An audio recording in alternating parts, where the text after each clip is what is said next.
గురూజీ 72 గంటల్లోనే ఫోన్లోని అద్భుతమైన జ్యోతిష్య పరిష్కారం చూపిస్తారు. నమ్మండి, నమ్మకపోండి, ఇది నిజం. శ్మశాన కాళి రుద్ర చౌడీదేవి ఆరాధకులు నంబర్ 1 వశీకరణ స్పెషలిస్ట్ గురూజీ. మనిషి పుట్టుక నుండి చనిపోయే వరకు వచ్చే అన్ని క్లిష్టమైన సమస్యలకు పరిష్కారం ఇక్కడ లభిస్తుంది. విద్య, ఉద్యోగం, వ్యవహారం, స్త్రీ ప్రేమ, పెళ్లి, సంతానం, స్త్రీ పురుష వశీకరణం, భూవశం, భార్యాభర్తల కలహాలు, కోర్టు సమస్యలు, విడాకుల సమస్యలు, చేతబడి, అప్పుల బాధ, ఇంకా మీకు ఎలాంటి సమస్యలు ఉన్నా 72 గంటల్లోనే. మాతృభ్యో నమః, పితృభ్యో నమః, శ్రీ గురుభ్యో నమః. ఛానల్ని వీక్షిస్తున్న ప్రేక్షక మహాశయులందరికీ అమ్మవారి ఆశీస్సులు సంపూర్ణంగా ఉండాలని మనస్ఫూర్తిగా కోరుకుంటూ, ఈ ఆగస్టు నెల వివిధ రాశుల వారికి ఎలా ఉంటుందో తెలుసుకునే ప్రయత్నం చేద్దాం. రాశి ఫలాల్లోకి వెళ్ళే ముందుగా ఈ ఆగస్టు నెలలో ముఖ్యమైన పర్వదినముల గురించి తెలుసుకుందాం. ఈ ఆగస్టు నెల ఆంగ్ల మాసము ఆషాఢ బహుళ తృతీయ నుండి శ్రావణ బహుళ తృతీయ వరకు వ్యాపించి ఉంది. అలాగే ఆగస్టు మాసంలో 2వ తేదీ సికింద్రాబాద్ మహాకాళి జాతర ఉంటుంది. అలాగే 9వ తేదీ హైదరాబాద్ మహంకాళి జాతర ఉంటుంది. అలాగే 12వ తేదీ అమావాస్య. ఈ అమావాస్య రోజు సహజంగానే పితృకార్యములకు శ్రేష్టము. అలాగే ఈ ఆషాఢ అమావాస్య, బహుళ అమావాస్య, చుక్కల అమావాస్యగా కూడా ప్రాచుర్యంలో ఉంది. ఈరోజు మహిళలు కంకణధారులై సౌభాగ్యం కొరకు, కుటుంబ వృద్ధి గురించి గౌరీ వ్రతమును ఆచరిస్తారు. అలాగే ఆగస్టు మాసంలోనే 28వ తేదీ రక్షాబంధనం ఉంది. రాఖీ పౌర్ణమి అంటాం మనము వాడుక భాషలో. ఈ విధంగా ముఖ్యమైన పర్వదినములు ఈ ఆగస్టు మాసంలో ఉన్నాయి.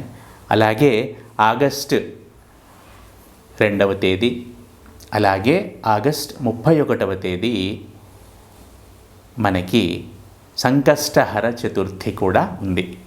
ఈ నెలలో 2 సార్లు సంకష్టహర చతుర్థి అనేది వస్తుంది. ఈరోజు గణపతి ఆరాధన చేయటము శ్రేయోదాయకము. వారి వారి శక్తిని అనుసరించి, భక్తిని అనుసరించి గణపతిని ప్రార్థించాలి. అలాగే ఆర్థిక సౌలభ్యం ఉన్నవారు ఆ రోజు హోమమును కూడా చేసుకొనవచ్చును. ఇవి ముఖ్యముగా ఈ మాసములోని పర్వదినములు.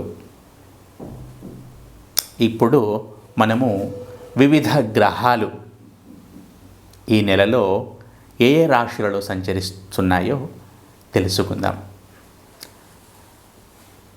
వక్రించిన శని మీనరాశిలో, గురువు కర్కాటక రాశిలో, రాహువు కుంభరాశిలో, కేతువు సింహరాశిలో ప్రముఖంగా సంచరిస్తున్నారు.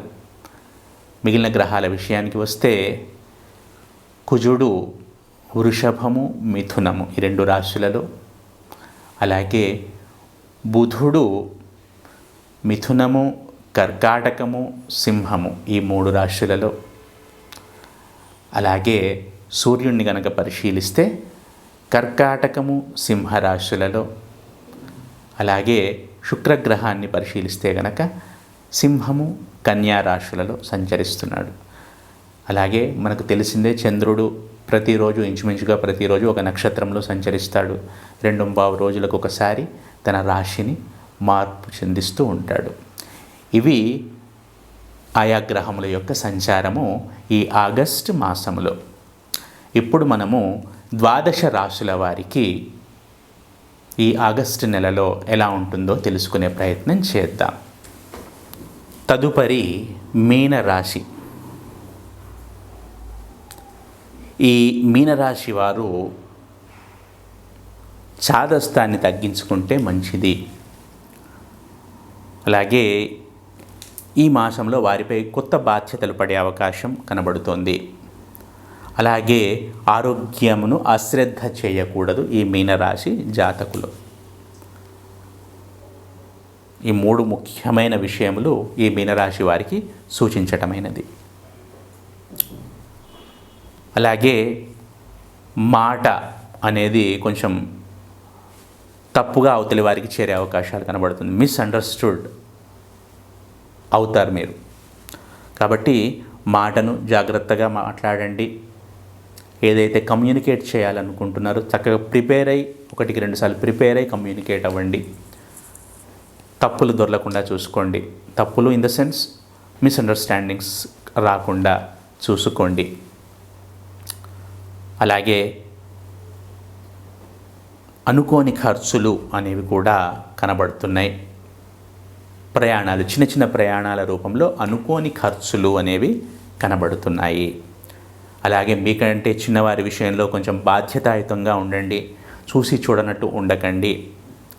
కొన్ని మీపై వేసుకోవాల్సిన అవసరం ఉంటుంది. కొన్ని బాధ్యతలు మీ పైన వేసుకోవాల్సిన అవసరం అనేది ఉంటుంది. అలా వ్యవహరించండి మీకంటే చిన్నవారి విషయంలో, కుటుంబ సభ్యుల విషయంలో. ఇది మీకు ముఖ్యమైన సూచన మీనరాశి జాతకులకు. కానీ ఎట్ ద సేమ్ టైం ఆరోగ్యాన్ని అశ్రద్ధ చేయకండి. ఇది కూడా చాలా ముఖ్యమైన సూచన మీనరాశి జాతకులకు. అలాగే ప్రాథమిక విద్య, మాధ్యమిక విద్యలో ఉన్న వారికి ఈ మాసము చివరిలో కొంచెం ఇబ్బందులు అనేవి ఎదురవుతాయి. మాసం మొదట్లో అంతా సానుకూలంగానే ఉంటుంది. అలాగే ఉదర సంబంధ సమస్యలు కూడా మాసం చివరిలో తలెత్తే అవకాశాలు కనబడుతున్నాయి. జీర్ణ సంబంధిత సమస్యలే అనుకోండి, లేదా కడుపు నొప్పి అనుకోండి, ఇంకేదో మొత్తానికి ఈ జీర్ణ వ్యవస్థకు సంబంధించి ఉదరమునకు సంబంధించి చిన్న చిన్న సమస్యలు వచ్చే అవకాశం కనబడుతోంది. జాగ్రత్తగా ఉండండి. ఎవరైతే ఉన్నత విద్యలో ఉంటారో, పోస్ట్ గ్రాడ్యుయేషన్ ఆ పైన ఎవరైతే ఉన్నత విద్యలో ఉంటారో వారికి ఈ మాసము చాలా అనుకూలంగా ఉంటుంది. మీరు ఏవైనా ప్రయత్నాలు చేయాలనుకుంటే చేసుకోండి. అలాగే ఉన్నత విద్యకు సంబంధించి విదేశీ ప్రయత్నాలు చేయాలనుకున్నా కూడా ఈ మీనరాశి జాతకులకు ఈ మాసము అనుకూలంగా ఉంటుందని చెప్పవచ్చును. అలాగే ఆరోగ్యం విషయంలో, ముఖ్యంగా సంతానం యొక్క ఆరోగ్యం విషయంలో, మీ తర్వాతి తరాల వారి విషయంలో, ఆరోగ్యం విషయంలో జాగ్రత్త అవసరము. వాటికి సంబంధించిన ఖర్చులు అనేవి కనబడుతున్నాయి ఈ మీనరాశి జాతకులకు. అలాగే జీవిత భాగస్వామి విషయంలో అన్యోన్యత అనేది కనబడుతుంది. నెల గడుస్తున్న కొద్దీ చిన్న చిన్న ఇబ్బందులు వచ్చే అవకాశం ఉంది జీవిత భాగస్వామితో సంబంధాల విషయంలో. అలాగే ప్రొఫెషనల్ రిలేషన్షిప్స్ విషయంలో, ప్రొఫెషనల్ పార్ట్నర్షిప్స్ విషయంలో కూడా మాసం చివరిలో ఇబ్బందులు అనేవి తలెత్తే అవకాశాలు కనబడుతున్నాయి. అలాగే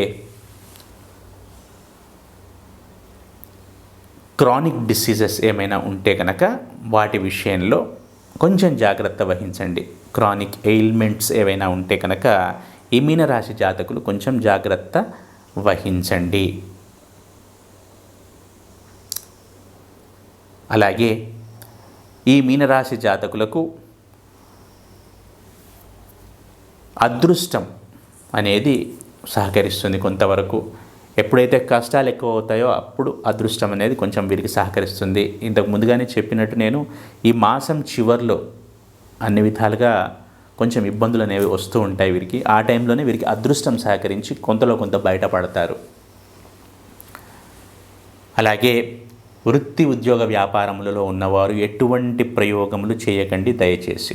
ముఖ్యంగా ఉద్యోగాల్లో ఉన్నవారైతే పర్వాలేదు, ఉద్యోగ ప్రయత్నాలను చేయండి, అప్గ్రేడ్ అవ్వండి, అప్స్కిల్ అవ్వండి, కొత్త ప్రయత్నాలు చేసుకోండి, సక్సెస్ అవుతారు 100% ఇంట్రెస్ట్ ఉంటే కనుక. బట్ ఎవరైతే వ్యాపారంలో ఉంటారో వారు మాత్రం ఎటువంటి ప్రయోగాలు చేయకండి, ముఖ్యంగా ధనముతో ఎటువంటి ప్రయోగాలు చేయకండి. ఇది మీకు ముఖ్యమైన సూచన. అలాగే ధనము, ఆదాయము, వ్యయము విషయంలో కూడా ఇంబ్యాలెన్స్ అనేది కనబడుతుంది. ఖర్చులు కొంచెం పెరిగే అవకాశాలు కనబడుతున్నాయి. ఆ పెరిగిన ఖర్చులు ఎక్కువగా అనవసరమైనవిగా ఉండవు, అవసరమైన ఖర్చులే చేస్తారు అని చెప్పవచ్చును ఈ మీనరాశి జాతకులకు. ఏదేమైనా కూడా మీరు టైమ్లీ ఫుడ్, టైమ్లీ స్లీప్ ఇవి మెయింటైన్ చేయండి. మీ సంతానము, మీ తదనంతరి వ్యవస్థల యొక్క ఆరోగ్యం విషయంలో కొంచెం జాగ్రత్త వహించండి. ఇది మీకు ముఖ్య సూచన. ఈ మీనరాశి జాతకులు ప్రతి నిత్యము దత్తాత్రేయ స్వామి ఆరాధన చేయటం ద్వారా సత్ఫలితాలను పొందుతారు. ఇది ఈ ఆగస్టు మాసంలో 12 రాశుల వారికి గోచార రీత్యా ఫలితములు. మళ్ళీ వచ్చే రాశి ఫలాల్లో మళ్ళీ కలుద్దాం. అప్పటి వరకు సెలవు. శుభం భూయాత్.